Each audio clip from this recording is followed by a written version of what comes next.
Hello students, आज हम लोग फिजिक्स का स्कोप देखेंगे कि फिजिक्स का जो स्कोप है वो किन किन फील्ड में है।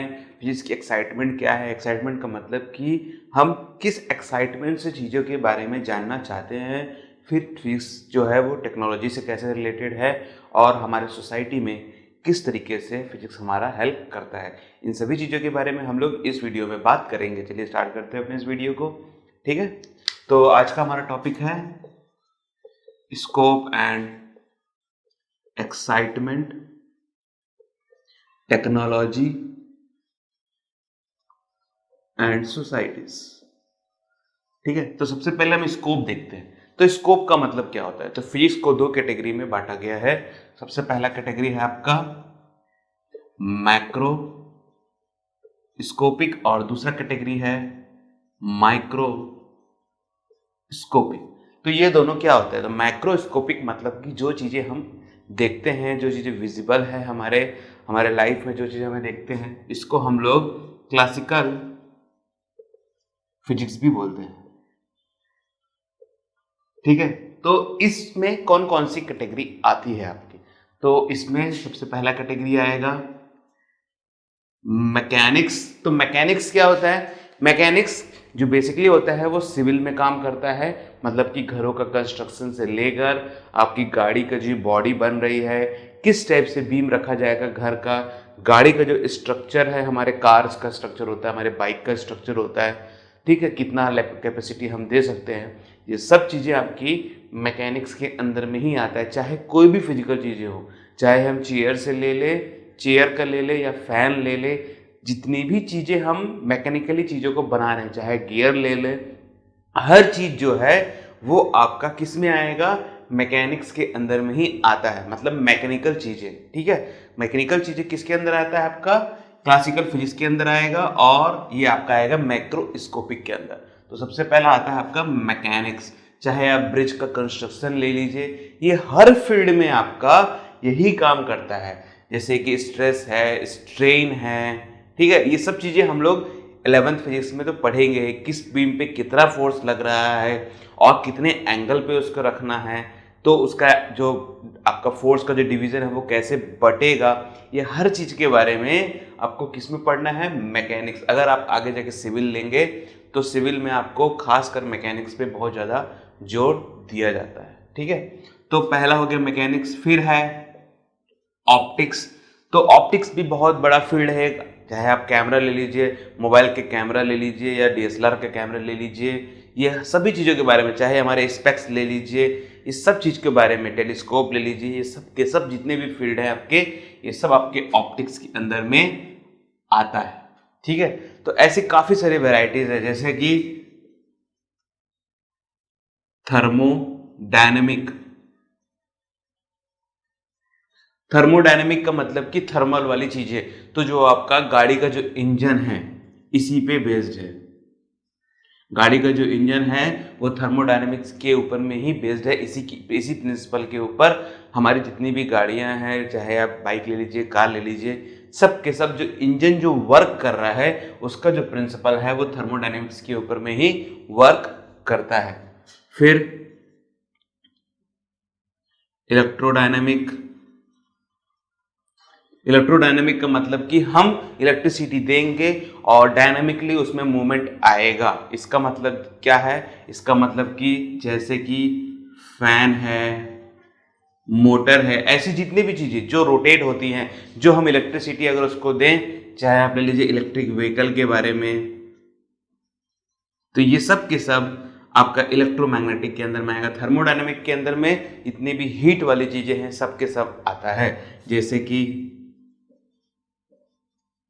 पावर प्लांट है, ये सब के सब जितना भी हीट से रिलेटेड काम है सब थर्मोडायनेमिक के अंदर आता है। जितना भी इलेक्ट्रिक और मोशन के ऊपर में जितना भी वर्क है वो सब के सब आपको इलेक्ट्रोडायनेमिक के ऊपर में आता है। ऑप्टिक्स मतलब कि जितनी भी हम चीज़ें विजिबल देख रहे हैं, चाहे गिलास का रिफ्रैक्शन से लेकर जितनी भी चीज़ें हैं सब के सब आप ऑप्टिक्स के ऊपर है। 10th में आपने इसके ऊपर में एक चैप्टर भी पढ़ा है, कैसे रिफ्रैक्शन रिफ्लेक्शन होता है।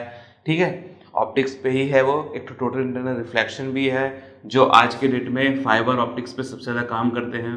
फाइबर ऑप्टिक्स, इसी से हमारे घरों में आजकल नेट आ रहा है। मैकेनिक्स के बारे में तो आप समझ ही गए होंगे, जितना भी आपका वर्किंग मतलब कि आपकी जो गाड़ी से लेकर जितने भी कंस्ट्रक्शन वर्क है सब मैकेनिक्स के अंदर में आ जाता है। ठीक है, तो ऐसे काफी सारे फील्ड में हमारा जो है वर्क करता है, स्कोप है। ठीक है, तो और कौन कौन से फील्ड में है? बायोलॉजी के फील्ड में भी काफी बड़ा स्कोप है। बायोलॉजी में जैसे कि हम बायोलॉजी में क्या करते हैं, सेल्स के बारे में जानने की कोशिश करते हैं, तो उसमें इलेक्ट्रॉन माइक्रोस्कोप का यूज होता है। इलेक्ट्रॉन माइक्रोस्कोप, ठीक है। तो वैसे तो मेरे को नहीं लगता कि स्कूल में इलेक्ट्रॉन माइक्रोस्कोप होता है, वहाँ पर उसमें कंपाउंड माइक्रोस्कोप का यूज़ किया जाता है जो कि ऑप्टिक्स के अंदर में आता है। ठीक है, पर basic structure of the cell को समझने के लिए हमको इलेक्ट्रॉन माइक्रोस्कोप की ज़रूरत पड़ती है। ये एक्चुअल में आपका माइक्रोस्कोप के अंदर आता है, माइक्रोस्कोपिक के अंदर आता है। माइक्रोस्कोपिक में क्या क्या आता है? माइक्रोस्कोपिक में आपका एटम का स्ट्रक्चर, ठीक है, मैटर के बारे में जानकारी, इलेक्ट्रॉन्स, प्रोटॉन्स, ऐसे जितनी भी चीज़ें हैं, जितने भी छोटे छोटे पार्टिकल मतलब छोटे जितनी भी चीज़ें हैं, ये सब के सब, और ये किस पे वर्क करते हैं? न्यूक्लियर एनर्जी पे वर्क करते हैं, न्यूक्लियर बॉम्ब पे वर्क करते हैं। या फिर हम किसी एलिमेंट को बनाना चाहते हैं अपने हिसाब से, तो उस पे भी इसका काफ़ी बड़ा योगदान है। इसी पे हमको पता चला था कि पहली बार जे थॉमसन ने बताया था कि इलेक्ट्रॉन जैसा एक पार्टिकल होता है, और फिर बाद में रदरफोर्ड ने बताया कि एक पॉजिटिव प्रोटॉन भी होता है, जो कि उनके एक्सपेरिमेंट के द्वारा पता चला था कि जो कि न्यूक्लियस के बीचों बीच में होता है। तो ये सब के सब माइक्रोस्कोपिक लेवल की चीज़ें होती हैं। ठीक है, मैक्रोस्कोपिक में आपका ये सब आता है। ठीक है, अब एक्साइटमेंट की बात करते हैं। और भी काफ़ी सारे स्कोप्स हैं, आप जब थियोरेटिकली पढ़ेंगे तो आपको और भी ज़्यादा डेप्थ में नॉलेज होगा। और किसी फील्ड में अगर आप ज़्यादा और जानकारी जानना चाहते हैं तो कमेंट सेक्शन में बता दीजिएगा, मैं आपको और भी डिटेल में उसके बारे में बता दूंगा। ठीक है, फिर उसके बाद ये माइक्रोस्कोपिक को हम लोग मॉडर्न फिजिक्स के नाम से भी जानते हैं। ठीक है, ये आपका क्वांटम फिजिक्स भी इसमें आता है, क्वांटम थ्योरीज जिसको बोलते हैं हम लोग, जो छोटे छोटे पार्टिकल्स के ऊपर में देखा जाता है। ठीक है, और भी काफ़ी सारी चीज़ें हैं इसके ऊपर में, तो इसके ऊपर में डिटेल में हम लोग आने वाले समय में पढ़ते जाएंगे। फिजिक्स में हमारे 11th फिजिक्स में बेसिक जो 11th फिजिक्स है वो माइक्रोस्कोपिक के ऊपर में ज़्यादा बेस्ड है, और जो माइक्रोस्कोपिक वाले जितने भी चीज़ें हैं वो हमारा 12th फिजिक्स उसके ऊपर में बेस्ड है। ठीक है, तो हमको बेसिकली ये क्लासिकल फिजिक्स में ही थोड़ा ज़्यादा ध्यान देना है। थर्मोडायनेमिक्स का एक चैप्टर है पूरा आपके में, फिर स्ट्रेस स्ट्रेन के ऊपर है, मैकेनिक्स के ऊपर स्ट्रेस स्ट्रेन का क्या क्या चीज़ें आती हैं वो सब चीज़ें हैं पूरा। ऑप्टिक्स जो है, ऑप्टिक्स आपका 12th में भी है और 11th में भी अभी तक रखा गया है, उसको रिमूव नहीं किया गया है। ठीक है, तो ये काफ़ी सारी चीज़ें इसके ऊपर में आती है। फिर एक्साइटमेंट ऑफ फिजिक्स क्या है? एक्साइटमेंट ऑफ फिजिक्स का मतलब ये होता है कि हम अपने लाइफ में जो भी चीज़ें देखते हैं तो हमें एक्साइटमेंट होता है कि वो चीज़ें कैसे वर्क करती हैं। ठीक है, जैसे कि हम गाड़ी चला रहे हैं, ठीक है, तो गाड़ी चला रहे हैं तो हमें पता होना चाहिए, हमारे अंदर एक जिज्ञासा जागती है, हमारे ह्यूमन एक नेचर है ऐसा कि हम समझना चाहते हैं कि ठीक है हम एक्सेलेटर दे रहे हैं तो गाड़ी कैसे आगे बढ़ जा रही है, चक्का जो है वो कैसे घूम रहा है, कैसे इनर्शिया उस टाइम पे वर्क करता होगा, अगर हम पढ़े हैं तो। क्योंकि अगर नहीं पढ़े हैं तो हमको कोई फ़र्क नहीं पड़ता, पर जब हम पढ़ना चालू कर दें, जैसे कि आप 11th में आ चुके हैं और फिजिक्स के बारे में पढ़ना चालू करेंगे, तो आप जब किसी चीज़ के बारे में पढ़ते हैं तो आप उसके बारे में सोचते हैं कि ठीक है हमने पढ़ तो लिया पर इसका यूटिलाइजेशन क्या है, इसका यूज़ कहाँ है, किस फील्ड में इसका यूज़ हम करेंगे। तो जब आपको ये चीज़ें पता चलती है कि हाँ हम इस चीज़ का जो पढ़े हैं, इसका टेक्नोलॉजी का इस टेक्नोलॉजी का जो यूज़ है ये इस फील्ड में होता है, तो हमारी जिज्ञासा और जागती है और हमें काफ़ी ज़्यादा एक्साइटमेंट भी होता है इस फील्ड के बारे में जानने के लिए और भी ज़्यादा। ठीक है, फिर उसके बाद आते हैं टेक्नोलॉजीज पे। तो टेक्नोलॉजी क्या है? टेक्नोलॉजी मतलब कि आज के डेट में हम जो भी चीज़ों का यूज़ करते हैं अपने ह्यूमन लाइफ के साइकिल को चेंज करने, हमारे ह्यूमन लाइफ में जो भी हम काम कर रहे हैं उसके बारे में चीज़ों को चेंज करने के लिए, अच्छे से हमारी ह्यूमन लाइफ को बेटर बनाने के लिए, ठीक है, टेक्नोलॉजीज का हम यूज़ करते हैं। तो ऐसे काफ़ी सारे एग्जाम्पल हैं, जैसे कि सबसे पहला बल्ब। ठीक है, तो जब तक जेम्स वॉट नहीं आए थे तो तब तक हम रोशनी के बारे में सोच भी नहीं सकते थे, खाली सूरज की रोशनी के ऊपर हम लोग डिपेंडेंट थे, बाद में फिर दिया हुआ जलाया जाता था। पर जैसे ही जेम्स वॉट ने बल्ब का आविष्कार किया एक रिवोल्यूशन आ गया और हम मतलब कि लाइट को कंट्रोल कर पा रहे थे अपने हिसाब से। आज तो हम लोग एलईडी तक आ चुके हैं और ये काफ़ी एक रिवोल्यूशनरी चेंज था, ठीक है। और ये बल्ब बनाने से पहले जे थॉमसन ने इलेक्ट्रॉन के बारे में आविष्कार किया कि इलेक्ट्रॉन जैसा चीज़ होता है, तब तो जाके टेस्ला ने फिर इलेक्ट्रिसिटी के ऊपर में, टेस्ला जो थे साइंटिस्ट, काफ़ी बड़े साइंटिस्ट, इन्होंने इलेक्ट्रिसिटी बनाई थी और इलेक्ट्रिसिटी बनाई तब तो जाके जेम्स वाट ने आपका बल्ब का आविष्कार किया और इसका यूज़ हम कर सके। तो ये सब टेक्नोलॉजीज़ की बातें हैं कि हम क्या टेक्नोलॉजी का यूज़ क्या कहाँ करते हैं। जैसे कि आर्किमिडीज प्रिंसिपल, तो आर्किमिडीज प्रिंसिपल भी काफ़ी ज़्यादा हमारे लाइफ में वर्क करने लगा। जैसे कि आर्किमिडीज प्रिंसिपल जो है वो बायोन्सी फोर्स के ऊपर में वर्क करता है और इसी फोर्स पे हमारे जितने भी शिप्स हैं वो वर्क करते हैं और आज के डेट में एक से एक जहाज देखने आपको मिल जाता है जो कि आपकी आर्किमिडीज प्रिंसिपल के ऊपर में वर्क करता है। आपने नाइन्थ में इसके बारे में पढ़ा भी होगा, ठीक है। तो ऐसी काफ़ी सारी चीज़ें हैं जिसके बारे में आपने पढ़ा है, जैसे कि सेमीकंडक्टर 12th में आप पढ़ेंगे। जितने भी आज के डेट में हमारे मोबाइल डिवाइसेस हैं, कंप्यूटर हैं, ये सब के सब चीज़ें आपकी किससे चलती हैं? ये सब की चीज़ आपकी सेमीकंडक्टर से चलती है। तो ये भी एक टेक्नोलॉजी है जिसका यूज़ हम लोग अपने घरों में करते हैं। जैसे कि मैं अभी ये वीडियो शूटिंग कर रहा हूँ, तो बिना ऑप्टिक्स के टेक्नोलॉजी के क्या मैं ये वीडियो शूटिंग कर सकता था? नहीं कर सकता था, ठीक है। इसमें एक मेमोरी कार्ड लगा हुआ है, तो बिना सेमी कंडक्टर की टेक्नोलॉजी के बिना क्या मैं वो चिप बना सकता था, मेमोरी कार्ड, जिसमें ये डाटा स्टोर होगा? नहीं कर सकता था। तो ये सब चीज़ टेक्नोलॉजी जो है वो हम आज के डेट में अपने ह्यूमन लाइफ में यूज़ कर रहे हैं और ये सब टेक्नोलॉजी यूज़ करके हम अपनी सोसाइटी की चीज़ों को चेंज कर रहे हैं। पुराने ज़माने में जो घर होते थे वो कच्चे होते थे, सिंगल मंजिला का होता था, मतलब कि डबल स्टोरी नहीं होता था, ठीक है। फिर उसके बाद आज देखोगे आप तो 50 मंजिला के 100 तक जा सकता है, 100 फ्लोर तक आपकी बिल्डिंग्स जा सकती हैं। ये किसकी देन है? ये आपके मैकेनिक्स की देन है, जिस टेक्नोलॉजी का यूज़ करते हम आज ये सब चीज़ें बना सकते हैं। आज इतने अच्छे अच्छे रोड्स हैं, हम आज प्लेन में चल रहे हैं आपका। तो ये सब चीज़ें किस कारणों से? ये सब चीज़ें आपकी फिजिक्स की टेक्नोलॉजी जो है इनके ऊपर हम यूज़ करके ही बना पा रहे हैं ये सब चीज़ों के बारे में, ठीक है। और भी काफ़ी सारी टेक्नोलॉजीज़ हैं, जैसे कि आइंस्टीन है, तो आइंस्टीन ने किसका यूज़? आइंस्टीन है तो आपके बुक में इसके ऊपर में काफ़ी डिटेल में दिया गया है। आइंस्टीन ने फोटो इलेक्ट्रिक इफेक्ट का आविष्कार किया था, जिससे आज सोलर सेल्स चल रहे हैं और आज के डेट में हम इलेक्ट्रिसिटी का प्रोडक्शन कर सकते हैं सोलर सेल्स के यूज से, ठीक है।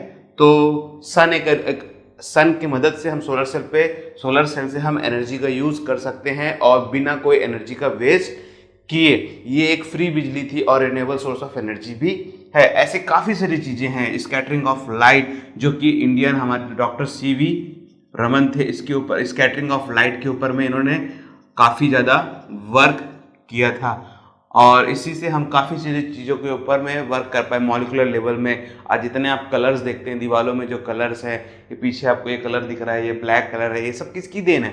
ये सब चीज़ें टेक्नोलॉजीज की ही देन है। आज मैं इस पेन से लिख पा रहा हूँ तो ये किसकी देन है? ये सब चीज़ें आपकी टेक्नोलॉजी की ही देन है। तो आप समझ रहे होंगे कि जो फिजिक्स है वो आपका मैक्सिमम फील्ड में वर्क करता है, हर फील्ड में उसके स्कोप है।